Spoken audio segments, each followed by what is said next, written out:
Cougar fans, it is time. Touchdown! What a grab! It's time to raise your colors, raise your voice, and join in on the Raucous Roundtable about your favorite team, the BYU Cougars. 20, 15, 10, 5, touchdown! It's time to tailgate. Cougar Tailgate, where BYU sports fandom lives. And here's your host, Lauren McLean. What's up, Cougar Nation? I'm Lauren McLean, and we're here to tailgate with you, doing what we do best, talking all things BYU Cougars. For today's roundtable discussion, we have BYUtv sports boss man, David Phillips Jr. What's up? How's it going? And BYU Radio senior sports producer, Cleon Wall. Hi, Cleon. Hello, everyone. Thanks for being here, guys. Well, the Cougs went down to Morgantown. Do you like that rhyme? Beautiful. And it sounds like a song, doesn't it? The Cougs went down to Morgantown. I like it. And they fell hard, 37-7. Now they return home to face the 5-4 Iowa State Cyclones with a lot to prove and a lot to change in this 8:15 p.m. kickoff. That sounds really cold. Like Yes, that's all. yes, it does. I'm like 8:15. Yeah, but it's supposed to be 50 that day. The low is in the 30s, so it'll be all right. You're saying So you're telling me that there's in a a chance. positive way. The I low's know. in the 30s. I know, be but fine. it's the Utah cold. Yeah, no, it's so true. It's dry. It's fine. It's yeah, a try we'll cold. be good. We'll be good. We always begin with our hot off the grill hot takes brought to you by No, I'm just kidding. Maybe one day we will be sponsored. But what is your hot off the grill hot take about BYU football right now after that West Virginia loss and heading into Iowa State? Let's start with Junior. I think it's a humbling point for them, and I hope it's a point where they can kind of get together and kind of rally the wagons and move forward and be able to put together who they really are and see. I think, hey, this is Big 12 football, brother, as my friend Dan Hawkins once said. This is it. This is the tough grind. This is why teams don't go undefeated. Mm-hmm. This is why you see upsets almost every single week. It's a tough grind. And I think BYU, while they've played a great schedule, it hasn't been quite like this. And they're ending it really, really tough. So I think BYU is going to circle the wagons this week. And I think you're going to see a little bit of more of a different team and a little more fight than you've seen the last couple weeks. And I think they will actually pull it off. I love your optimism. I truly, truly do. Vampire Cougs. It's a thing. Unless you're in West Virginia. I really do believe there's a lot more parity in the Big 12 than we originally thought. I think we thought up until Texas, Oklahoma, there would be some parity. But even with Texas and Oklahoma, it's been a crazy, crazy season. Cleon, what is your hot off the grill take? My hot off the grill take is how tough. It's a question. It's how tough is this team? And the reason why I asked that, but by the way, I will say this. All of us have tough times. I mean, at work, school, whatever it is. I mean, we all have a tough time. And but it's like football players aren't allowed to have tough times. Well, they can. Yes. I'm just kidding. And one more quick caveat. I don't want to compare my toughness with these guys because I don't want to meet them like on a street one day and they pound me into the ground. That's not what I'm going for here. I'm just saying we all have tough times. And are they going to show that toughness in these last three games? Every time it just feels like in the last couple of games, the opponents, they've just out-toughed them, especially at West Virginia. I mean, Dave was there. He knows what it was like. We watched it on TV. It just felt like they got pounded into the ground a lot. By the way, during the game, I was working because I thought, well, this is a good time. I'll work and I'll watch the game at the same time. After a while, I was just like, why am I even watching this game? I should just pay more attention to work as I'm doing this. And every time I looked up, it was either a big run by West Virginia or Jake Retzlaff running for his life, yep, or trying to find time to find a receiver that was open. I just want to see this team push other teams around. That's what I'm hoping for against Iowa State. They've got 3 games left, and Iowa State's first on the docket. I want to see them push another team around and show how tough they are. Not like that toughness where it's, they push someone after the play is over and there's a flag. Not like that. I just want to see them be physical and show, hey, you know what? We do belong here. Yeah, we've had some tough times, but we do belong here. They've not been perfect at home. I'm expecting them to be tougher at home. That's my hot off the grill tape. I think that I want to see their toughness, and I think they're going to be tougher at home. Well, it definitely helps when you got the crowd behind you. And I'm baffled, you guys. The offense has looked so bad. The offensive line has really just broken my heart. There are moments that look great, but those moments aren't many. And I'm referring specifically to the offense. I love the legs of Jake Retzlaff, but it wasn't enough. And I'm hoping for one more win, bowl eligibility, but I'm almost more excited about the offseason to see what serious changes are made. There are only 3 games left. I have a feeling the final 2 ain't going to be pretty. So Iowa State is the one, right? If you want to make bowl eligibility. I could be wrong. You never know. Crazy things happen. But my hot take is the defense. After giving up 567 yards of offense against West Virginia, they'll return to the defense that we saw against Texas and hold the Cyclones to 2 touchdowns. I'm being very specific Oh, here. wow. Oh, wow. Okay. But that's my bold take. I think the defense has been a bright spot apart from that West Virginia game. I've loved their toughness. I love what Jay Hill has done, and I think he really instills discipline in them. So I think they're going to have a great turnaround against Iowa State and do really well. Okay, let's go to our fan question segment. The question is, what is more important right now, bowl eligibility or just getting the team, specifically the offense, in the right place going into next season? Jeremiah Hale on X said, bowl eligibility will get you more ready for next season. You literally get extra weeks together to practice. How do you propose getting the offense in the right place if you cut the season short? Even if a position coach change is coming, that is valuable team cohesion time. What do you guys think? 100%. That would be my almost exact answer on that. The time together in a bowl game, overcoming adversity, coming together, and I think seeing who you have. Yeah. And really getting that time to see who's coming back next year. What holes do we need to fill? Do we need to go out in the transfer portal and get another Keaton Slovis, another instant starter? Or do we have our guy in Jake Retzlaff? Right. And an extra 3 weeks of practice will go a long way to help determine that. Jacob Bardsley on X said, honestly, getting the team in a right place is going to happen anyway the season turns out. So my vote is bowl eligibility. Exceed expectations. It irks me that the analysis are on par for the outcome of the Cougs. All right, Damien Garbero, that is quite the Twitter name, on X said, if Slovis isn't 100% healthy, he shouldn't be playing because Kalani wouldn't be putting the team first. At the end of 2000, Doman was put into 2 high-pressure games, and LE's last, I think that's Lavelle Edwards' last home game, and Lavelle Edwards' last game was a comeback against UT. That prepared him for 01, which was a great year, and JR can do both. What do you think about that? Jake Retzlaff. Okay. So I guess what he's trying to say, I don't quite. So what's he looking for? Is he thinking bowl game or he's get saying the if offense? Slovis is hurt, Then get the offense right Get the for Jake offense right. Through Jake Jake Retzlaff. Okay, that's where I would go. I think you get the offense right now. I mean, you've got 3 games to do this. You've got 3 games to try and figure out how. And I should say the whole team here. Let's just go with the whole team. I say get the team right now. Yes, you want to win. But in reality, I think what you want to do is you want to change what's going on right now with these last 3 games.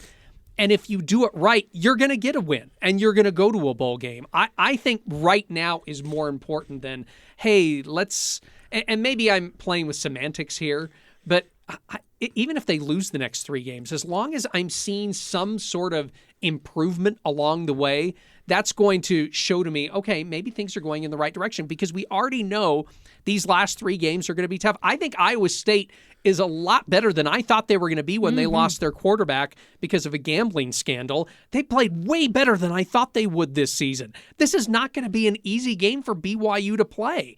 I expect it to be a low-scoring game. So my attitude is just get the team right now. And you never know. Maybe you get that win and you're also going to a bowl game. Yeah, let's also not forget one of the most important things is bowl game means money. Right. For the program. Okay, so yeah, there's that. I think that'll okay. Thinking in that back vein, to money. I think the money is will be worth it, and just bowl streaks. How long will help your program in recruiting and everything like that. So I think making a bowl game is vitally important. Jake Olson on X said, absolutely bowl eligibility. As Kalani has said in the past, becoming bowl eligible means more practice and playing an extra game. It also helps on the recruiting trail, like you just said, Junior. Plus, as a fan, it means one more game to watch. Let's go Cougs. Let's win this weekend and get bowl eligible. Tyson Claire Price on X said both. It's important for them to win at least one more game to become bowl eligible, and it's important for the team to improve, especially the offense, so that they can get some momentum going into next football season.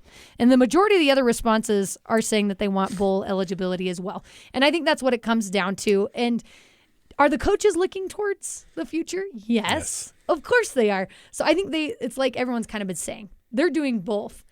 You can make a splash to end this season. So you want your guys to improve, but your fate is also sealed a little bit besides bowl eligibility. You're not going to the Big 12 championship. You're not going to the playoffs. So get your team right, and I love seeing what Jake Retzlaff can do when you look towards the future. Cleon, do you have anything else to add to that? I think if you can just have that one game, I'll pick 2 games out here that I'm thinking of that, hey, this turned our season around for us.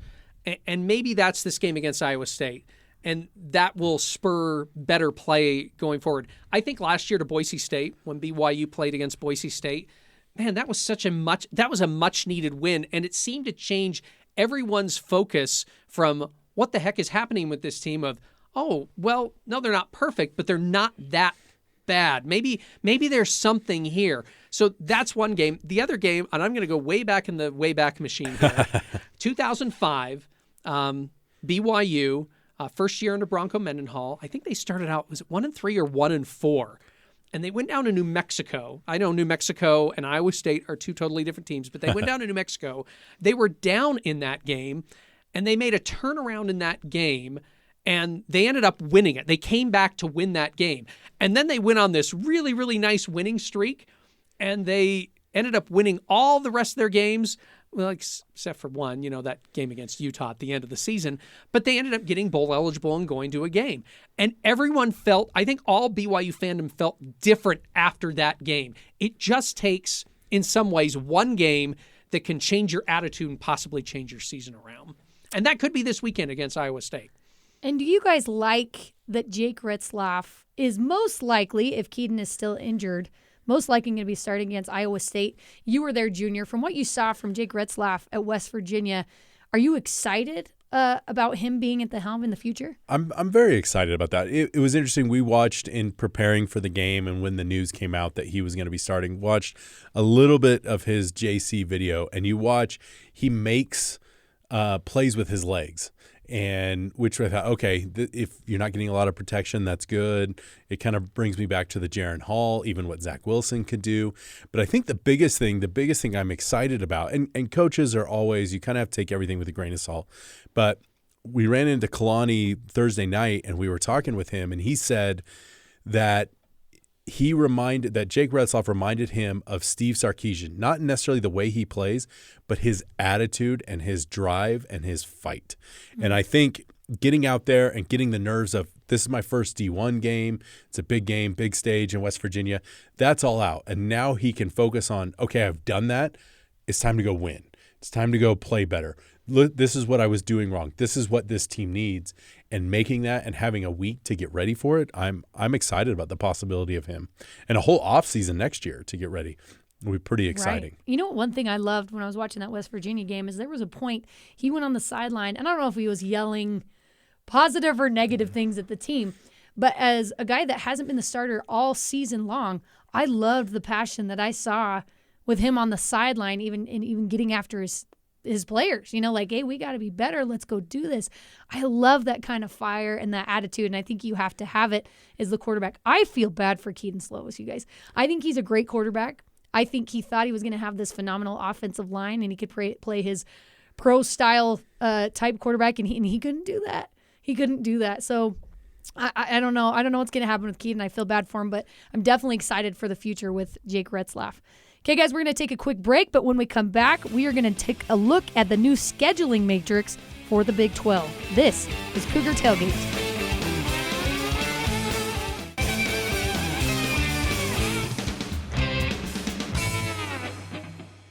Welcome back to Cougar Tailgate. I'm Lauren McLean alongside Cleon Wall and David Phillips Jr. The Big 12 recently dropped its brand new matrix for games schedules from 2024 to 2027. The matrix prioritizes protecting in-state rivalries and keeping games geographically oriented. Every team has either 5 or 4 home games and switches locations of recurring games yearly. BYU will be facing ASU, Utah, Baylor, and UCF away, and Arizona, Houston, Oklahoma State, Kansas, and Kansas State at home next year. That's a fun home schedule right there. That is a very fun home schedule. That is going to be awesome next year. All right, let's start with you, Junior. Are you glad that the BYU-Utah rivalry is protected? Yes. I think Come on. this is what Yeah, come on. Just say it. this is what say this, it. No. I think this is what makes college sports awesome. It makes it fun and it makes it matter and it makes it like it is one of the most important things in the state. No matter what side you're on, doesn't matter what some fan bases say that they're not a rival. Yes, it is. It matters and it's fun. You kind of hope that it's not as hate-filled and vitriol, but it will be. But I think honestly, no, I am excited for it to be back.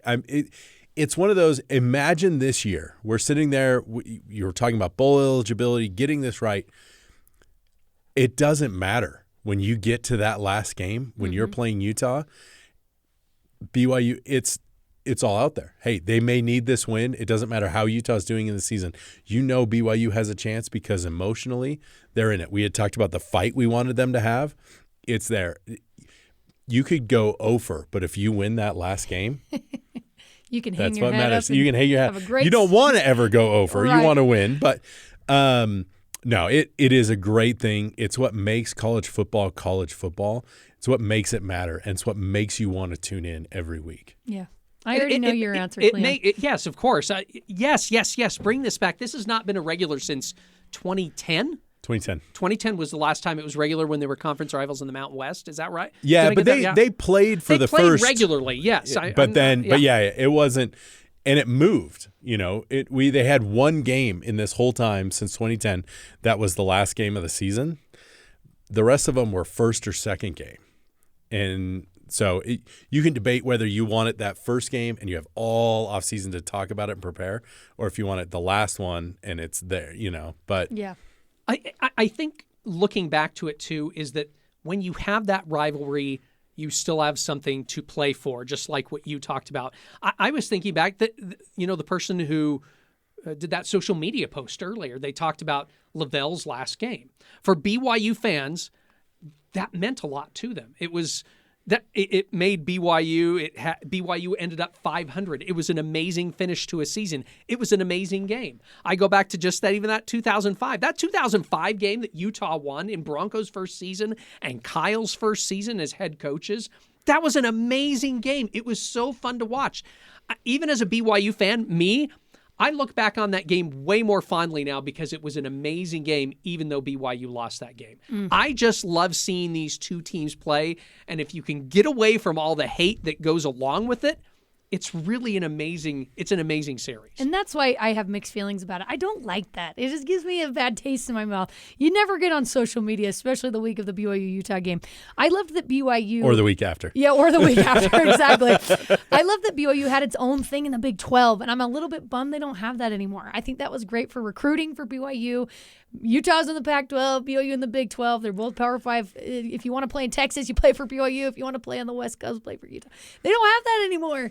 And I know, but I mean, I guess a good thing is when they go head-to-head, that still affects recruiting, right? You just really hope that, in our case, that BYU has the leg up. Okay, guys, do you like the Matrix as a whole?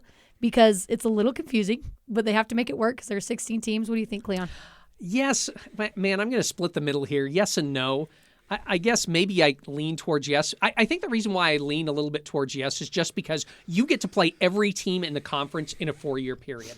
And I like that because you have other conferences out there that they don't get to do that. So some rivalries are just thrown out the window for 4 years and they don't play each other.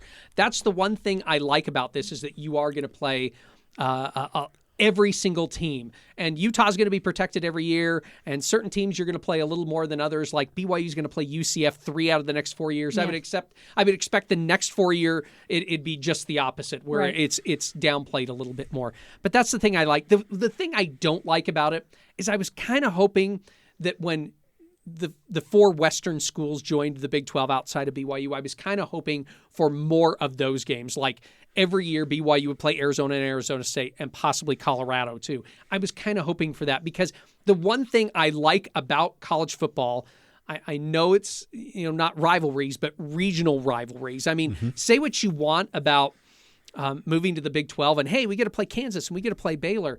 There's something about playing some of these teams on a year in and year out basis. The past few years in independence, I've really enjoyed that BYU's played some old Mountain West / WAC rivals. I like that they played the Wyomings. I like that they played some of these teams, that the San Diego States, teams they played in the past. And so I was kind of hoping to build that up, this regional rivalry, even though Utah is the rival. I like the regional rivalry. But if we're going to go for the whole of the conference, I would probably say I like the Matrix. I love the Matrix. And I think here's a big reason why is I feel like some other conferences will protect certain teams, SEC, where, Alabama and Georgia don't ever play. And a lot of times in these, especially conferences like the Big 12, you don't know who's going to be good, who's going to be that team that surprises everyone. So setting these out 4 years in advance, you can't say, oh, man, they just hosed BYU. Yeah. They didn't. Right. We don't know what UCF's going to be. Totally. We don't know what Cincinnati's going to be.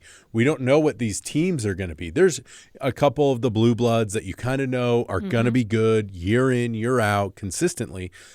But there is that equality in scheduling is I couldn't tell you what this BYU team's going to look like in 3 years. It could be 100% different. And so I love that it's out there and it's that far ahead and you can start developing and circling the calendar and finding those things. And even for recruiting, you recruit a kid from Florida, hey, guess what? BYU's coming there. Yeah. We're coming there 3 of the next 4 years. Right. So you can say that, not like, well, we hope we'll be there. And then it ends up, well, no, we don't go to Central Florida at all. So I like the Matrix. I like it being out there and kind of knowing where you're going to be and when to circle the calendar for certain dates. I like that. I think that's a really good point. When it comes down to it for me, I don't care that much. Let's just play football. I'm serious. I'm like I like looking at the team. I love that home schedule next year. I think from top to bottom, it's like you said, you don't know how people are going to be. So I'm like, let's just play football in the Big 12. I think it's going to be so much fun. And ASU is garbage, Cleon, so I'm sorry. I wouldn't mind playing them as Wow. much. They are now. They are now garbage. But we said the same thing about Arizona for years, and they look tough. No, it's true. They look really good. Yeah. And so, and Colorado was a doormat for so long. You get the right coach. You're getting a little bit. Around. But who knows? Who's going to be there in a couple of years. So true. It's fun to be able to experience that, to go to these different places, to go to West Virginia, where the biggest city, the population of the biggest city, Charleston, in West Virginia, is 48,000. That stadium holds 60,000. On game day, it becomes the biggest city in West Virginia. It's a unique experience, and it's something fun that you get to go and experience. So I like the fact that it's not just, hey, we're only staying out west. It's we're getting to experience. We're going to experience the bounce house. We're going to experience some of these, different venues and things that I think will be great. You mentioned that BYU gets to go to UCF. However, BYU only goes to Texas 2 games a year, and one of them is on the road. Is BYU getting enough games against Texas schools, Cleon? For recruiting purposes, I think it'd be great if they played more. But in reality, I think this is probably good. They at least get to play 2 Texas schools every year. I mean, at least you can tell, the recruits, hey, guess what? We're going to play 2 Texas schools this year, and we're coming down to Texas at least once. That's the good thing. The problem is Texas is so big. You can recruit a kid from Houston, and maybe your only trip that year is going to be to Lubbock, and that's not close. Right. So, but at least you're there. At least you're going to be in that state every single year. I know. What I was told was Houston is always an hour away from Houston. The city is so big. No matter where you are, you're still an hour away from Houston. No, I think, hey, go to the championship game. That's always going to be in Texas. Then you can play a third time in Texas. You go. I think it's great to play these schools and to kind of get a mix. And I think we'll develop. I think there's going to be kind of a natural rivalry with Baylor, but I think you'll be able to get that as the years go on and you play more and more and different games happen, feelings hurt, different things like that. So I think it's going to be fine. my husband's from Houston, and the last time we went there, we just went out to lunch somewhere, and I saw these giant high school kids just eating lunch. And I went over there and I'm like, hey, have you guys ever heard of BYU? I was doing my own recruiting. The coaches should hire me. And they're like, no. And I was like, well, listen, it's this great school in Provo, Utah. They'll love you down there. And they're like, we're already committed to. I can't even remember where they were going. I was like, well, don't forget us. Tell your friends. All right, guys. Deion Sanders at Colorado. Why are we not playing more games against our eastern neighbor? It is an 8-hour drive. And we don't get to play Colorado year in and year out. Is that something you're bummed about, Junior? A little bit. I think that's a fun one with Colorado. But, you saw that in the Pac-12 where they tried to force the Utah-Colorado rivalry, and it wasn't there. Yeah. And I think the best rivalries and the best going back and forth is going to be those things that come naturally. Yeah. So I'm okay with not trying to force it. We'll see. And maybe after 4 years, they go, you know what? We just want to keep it regionally. Right. Totally. I would just love to see Deion Sanders in LaVelle Edwards Stadium every other year. Wouldn't that be so cool? The atmosphere would just be absolutely electric every time he came in. Cleon, what do you think? I kind of go back to the whole regional thing. I was kind of hoping for that, but I also played the other side of it too. Colorado's already been in the Big 8/Big 12 before, so they have, rivals too over there, and they actually border Kansas and Kansas State, I guess you could say, on that end of it. I was kind of hoping for it. Again, I was kind of hoping for that regional rivalry. It's not. I'd like Colorado. I mean, I've had family that's lived in Colorado. I was hoping that we'd play Colorado a little bit more, but I guess this is okay. We'll take it. I'll still say it's a net the Matrix is a net positive. I wish we played Colorado more, but it's a net positive still. Throw Deion out. So say Deion takes an NFL job, then you don't get exactly. So we don't know. We can't. The Deion factor is fun.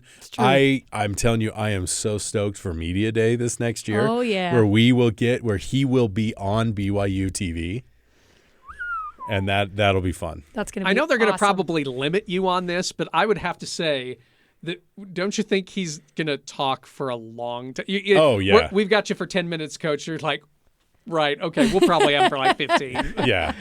But everyone's going to do that too. So yeah, that'll be a fun one. I can't wait to hear what he says about BYU. Okay, guys, we're going to look forward to Iowa State. We're going to play a rousing round of is it BYU or is it Iowa State to test your Cyclone knowledge, okay? You ready? Okay. Number one, this university's creamery started in 1881. Cleon?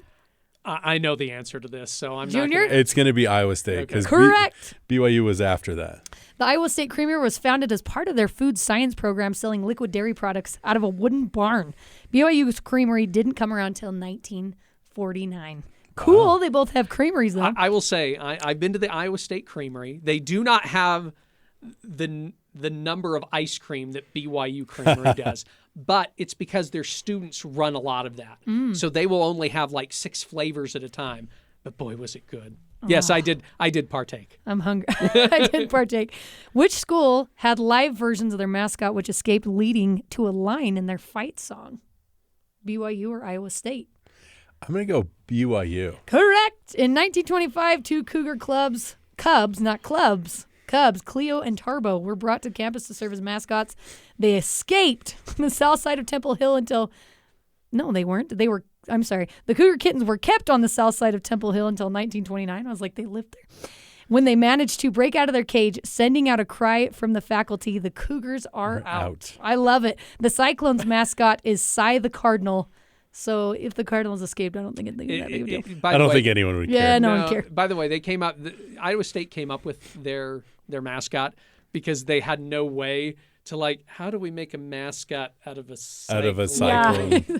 Let's do a cardinal. We'll make it a bird. All right. This city was established due to the railroad. Ames or Provo? I'm going to go with Ames. Correct. You are 3 for 3. Ames was platted as a city and was established in 1864 to serve the Cedar Rapids and Missouri River Railroad. But as we know, that's a huge thing in Utah as well. All right, number 4, the school had their first African-American athlete in 1923. Iowa State. Correct. Cleon, the guy's name is Jack Trice, and you had the opportunity to learn about him a little bit. What do you want to say about him? Yeah, this is a really, really cool story. 100 years ago, Jack Trice was the first black player for Iowa State. In his first real football game, he sustained injuries and he ended up dying like 2 or 3 days later. And you're probably thinking, why is this such a cool story?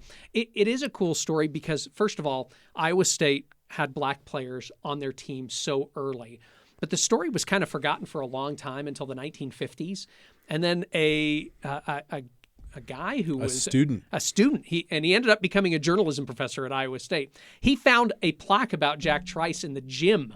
And he goes, well, this is a cool story. So he started looking it up and he wrote a story on it in a magazine at Iowa State. And it really didn't move a lot of people.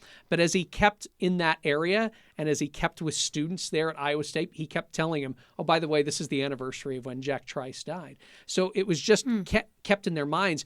Well, in the 1970s, an English class said, you know what, we should name the stadium after him, because they were building a brand new stadium there in Ames. And they said, we should name a stadium after him.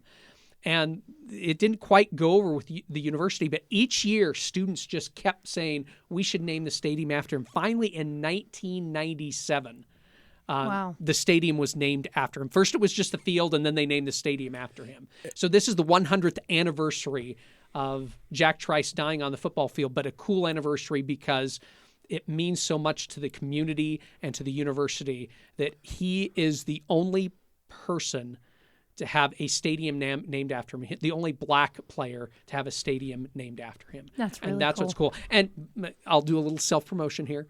If you want to find out more, Big Stories podcasts, go check that out. We have a great story about it. Also, the Big Stories on BYU TV. Go to BYUSN.com. There's going to be some good stuff, both places about Jack Trice.